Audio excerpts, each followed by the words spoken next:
S ತಮಿಳುನಾಡಿನ ಮುಖ್ಯಮಂತ್ರಿಯಾಗಿರುವಂತಹ ದಳಪತಿ ವಿಜಯ್ ಆಡಳಿತ ಅನುಭವ ಅವರಿಗೆ ಇಲ್ಲದೇ ಇರಬಹುದು, ಅಥವಾ ಬಹಳ ಕಡಿಮೆ ಅವಧಿಯಲ್ಲಿ ರಾಜಕೀಯ ಪಕ್ಷವೊಂದನ್ನು ಕಟ್ಟಿ ಪ್ರಚಾರ ಮಾಡಿ ಮುಖ್ಯಮಂತ್ರಿ ಆಗಿರಬಹುದು. ಆದರೆ ವಿಜಯ್ ಅವರ ಆ್ಯಕ್ಷನ್ಸ್ಗಳಿದೆಯಲ್ಲ, ದಟ್ ಈಸ್ ರಿಯಲಿ ಇನ್ಸ್ಪೈರಿಂಗ್. ಬೇರೆ ರಾಜ್ಯದ ಮುಖ್ಯಮಂತ್ರಿಗಳು ಒಂದು ಸ್ವಲ್ಪ ವಿಜಯ್ ಅವರ ಈ ಆ್ಯಕ್ಷನ್ಸ್ಗಳನ್ನು ನೋಡಿ ಕಲಿತು ಅವರವರ ರಾಜ್ಯದಲ್ಲಿ ಅನುಸರಿಸಿದರೆ ಎಲ್ಲ ರಾಜ್ಯಗಳು ಕೂಡ ಉದ್ಧಾರ ಆಗೋದರಲ್ಲಿ ಎರಡನೇ ಮಾತಿಲ್ಲ.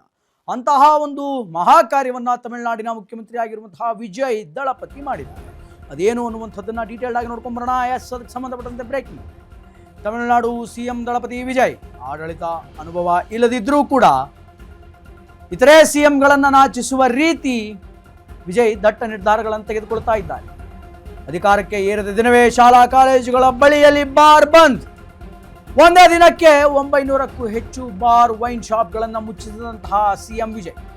ಕಾನೂನು ಉಲ್ಲಂಘಿಸಿ ಇಟ್ಟಿದ್ದಂತಹ ಬಾರ್ಗಳ ಮೇಲೆ CM Vijay surgical strike. Thalapathy Vijay ಕ್ರಮ ದೇಶದ ಒಳಗೆ ಹೊರಗೆ ಫುಲ್ ಈಗ ಟಾಕ್ ಆಗ್ತಾ ಇದೆ. ನಮ್ಮ ಕರ್ನಾಟಕದ ಮಂದಿ ಕೂಡ ಸಿಎಂ ವಿಜಯ್ ಅವರ ಈ ನಿರ್ಧಾರವನ್ನು ಅಪ್ರಿಷಿಯೇಟ್ ಮಾಡ್ತಿದ್ದಾರೆ. ಸೋಷಿಯಲ್ ಮೀಡಿಯಾದಲ್ಲಂತೂ ವಿಜಯ್ ಕ್ರಮಗಳು ಈಗ ಸಿಕ್ಕಾಪಟ್ಟೆ ಟ್ರೆಂಡ್ ಆಗ್ತಾ ಇದೆ. ಇದೀಗ ಅದೇ ರೀತಿಯ ದಿಟ್ಟ ಕ್ರಮಗಳನ್ನು ಕೈಗೊಳ್ತಾರಂತೆ ನಮ್ಮ ಕರ್ನಾಟಕದ ಸಿಎಂ ಡಿ ಕೆ ಶಿವಕುಮಾರ್. ಮುಖ್ಯಮಂತ್ರಿ ಡಿ ಕೆ ಶಿವಕುಮಾರ್ ಅವರು ಕೂಡ ಇದೇ ರೀತಿಯ ಸರ್ಜಿಕಲ್ ಸ್ಟ್ರೈಕ್ ಅನ್ನು ಮಾಡ್ತಾರೆ. ಮಾಡಿದರೆ ಯಾವಾಗ ಮಾಡ್ತಾರೆ, ಎಲ್ಲಿ ಮಾಡ್ತಾರೆ ಅನ್ನುವಂಥದ್ದೇ ಪ್ರಶ್ನೆ.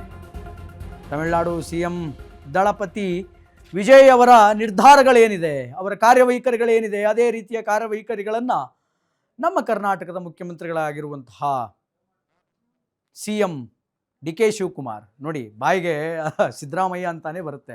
ಅಂದರೆ ಸಿದ್ದರಾಮಯ್ಯನವರು ವರ್ಚಸ್ ಹಂಗಿದೆ ರೀ.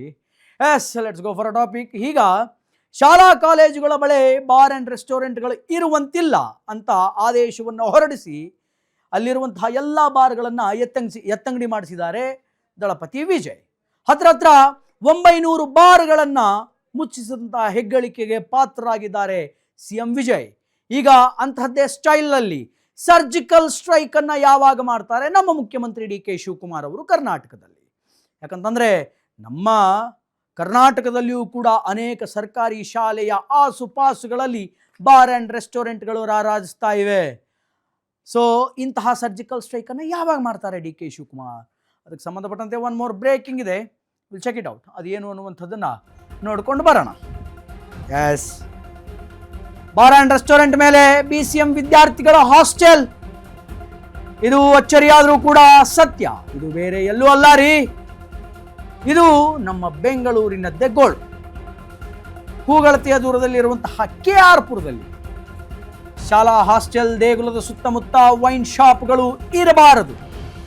ಕನಿಷ್ಠ 500 ಮೀಟರ್ ಅಂದರೆ ಅರ್ಧ ಕಿಲೋಮೀಟರ್ ಆದರೂ ಸ್ವಲ್ಪ ದೂರದಲ್ಲಿ ಎಣ್ಣೆ ಅಂಗಡಿಗಳು ಇರಬೇಕು. KR ಪುರಂನಲ್ಲಿ 500 ಮೀಟರ್ ಇರಲಿ, 1 ಮೀಟರ್ ಕೂಡ ದೂರವಿಲ್ಲ, ಪಕ್ಕದಲ್ಲೇ ಕೆಳಗಡೆ ಬಾರ್ ಅಂಡ್ ರೆಸ್ಟೋರೆಂಟ್, ಮೇಲ್ಗಡೆ ವಿದ್ಯಾರ್ಥಿಗಳು ವಾಸ ಮಾಡುವಂತಹ BCM ಹಾಸ್ಟೆಲ್.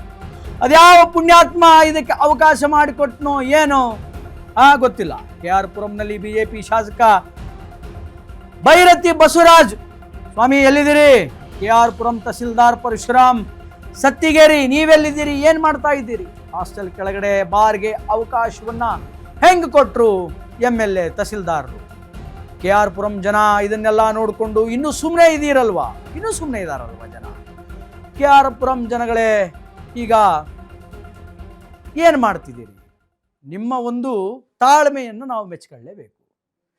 ಯಾಕಂತಂದರೆ ಓದೋ ವಿದ್ಯಾರ್ಥಿಗಳ ಶಾಲೆಯ ಬಳಿ ಆಗಲಿ ಅಥವಾ ಅತ್ಯಂತ ಭಕ್ತಿ ವಿನಯ ನಂಬಿಕೆಗಳಿಂದ ಬಂದು ಕೈ ಮುಗಿಯುವಂತಹ ದೇವಸ್ಥಾನದ ಪಕ್ಕಕ್ಕಾಗಲಿ ಬಾರ್ ಅಂಗಡಿಗಳನ್ನು ಇಡುವಂತಿಲ್ಲ. ಇದ್ರೂ ಕೂಡ ಮಿನಿಮಮ್ ಒಂದು ಅರ್ಧ ಕಿಲೋಮೀಟರ್ ದೂರ ಇರಬೇಕು, ಒಂದು 500 ಮೀಟರ್ ದೂರ ಇರಬೇಕು. ಆದರೆ 500 ಮೀಟರ್ ಬಿಡ್ರಿ, 1 ಮೀಟರ್ ದೂರ ಇಲ್ಲ.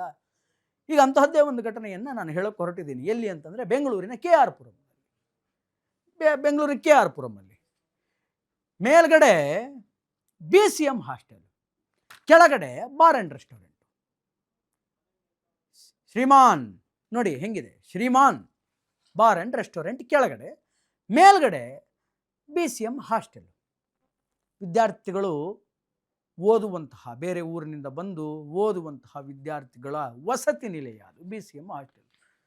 ಇದು ಪರಿಸ್ಥಿತಿ. ಇಲ್ಲಿನ ಶಾಸಕರು ಬೈರತಿ ಬಸವರಾಜ್ ಅವರು BJPಯ ನಾಯಕರು. ಇಲ್ಲಿನ ತಹಸೀಲ್ದಾರರು ಪರಶುರಾಮ್ ಅಂತ. ಹೆಂಗೆ ಲೈಸೆನ್ಸ್ ಕೊಟ್ಟರು ಇದಕ್ಕೆಲ್ಲ? ಹೆಂಗೆ ಲೈಸೆನ್ಸ್ ಕೊಟ್ಟರು? ಬಾರ್ ಆದಮೇಲೆ ಲೈಸೆನ್ಸ್ ಆಯಿತಾ? ಹಾಸ್ಟೆಲ್ ಆಯಿತಾ? ಅಥವಾ ಎರಡೂ ಒಮ್ಮೆಲೇ ಮಾಡ್ತೀವಿ ಅಂತ ಹೇಳಿದ್ರ? ಮೊದಲು ಬಾರೇ ಆಗಿರುತ್ತೆ ಆಬ್ವಿಯಸ್ಲಿ. ಯಾಕಂತಂದರೆ ಗ್ರೌಂಡ್ ಫ್ಲೋರಲ್ಲಿ ಇರೋದೇ ಆ ಬಾರ್. ಅದಾದಮೇಲೆ ಮೇಲಿನ ಬಿಲ್ಡಿಂಗ್ಗಳಲ್ಲಿ ಹಾಸ್ಟೆಲ್ ಅನ್ನುವಂಥದ್ದು ಆಗಿರುತ್ತೆ.